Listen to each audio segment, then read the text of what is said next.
கடந்த காலத்தை நாம் உற்று பார்த்தோமானால் அவர்கள் நடந்து வந்த பாதையை நமது கழக உடன்பிறப்புகள் உற்று நோக்கினால் அவர்களுக்கு பல படிப்பினைகள் கிடைக்கும்.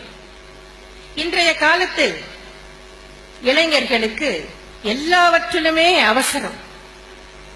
உடனே ஒரு துறையில் ஈடுபட வேண்டும், உடனே கட்சியில் இணைய வேண்டும், உடனே பெரும் பொறுப்புக்கு வர வேண்டும், உடனே பெயரும் புகழும் செல்வமும் அடைந்து விட வேண்டும், உடனே எம்எல்ஏ ஆக வேண்டும், உடனே மந்திரியாக வேண்டும், என்னென்னவோ ஆசைகள். கட்சியில் சேருவதும் அதில் வளர்வதும் ஒரு பெரிய பொறுப்புக்கு வருவதும் ப்ரூ இன்ஸ்டன்ட் காஃபியை கலப்பது போல் அல்ல.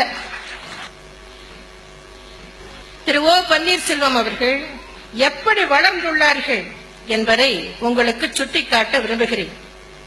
திரு ஓ பன்னீர்செல்வம் அவர்கள் 1977ஆம் ஆண்டில் கழக உறுப்பினராக இணைந்தார். 1980இல் பெரியகுளம் நகர 18வது வார்டு கழக மேலமைப்பு பிரதிநிதியாக இருந்தார். எண்ணி பாருங்கள், இன்றைக்கு என்ன நிலைமையில் இருக்கிறார். ஆனால் ஆரம்பத்தில் 80இல் பெரியகுளம் நகர 18வது வார்டு கழக மேலமைப்பு பிரதிநிதியாக இருந்துள்ளார்.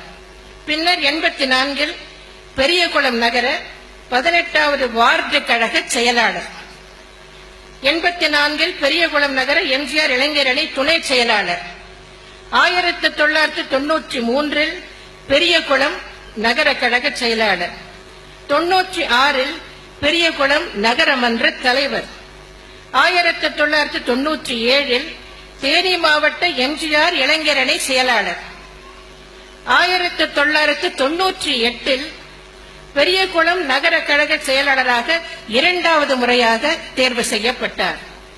2000இல் தேனி மாவட்ட கழக செயலாளர், 2001இல் பெரியகுளம் தொகுதி சட்டமன்ற உறுப்பினர்.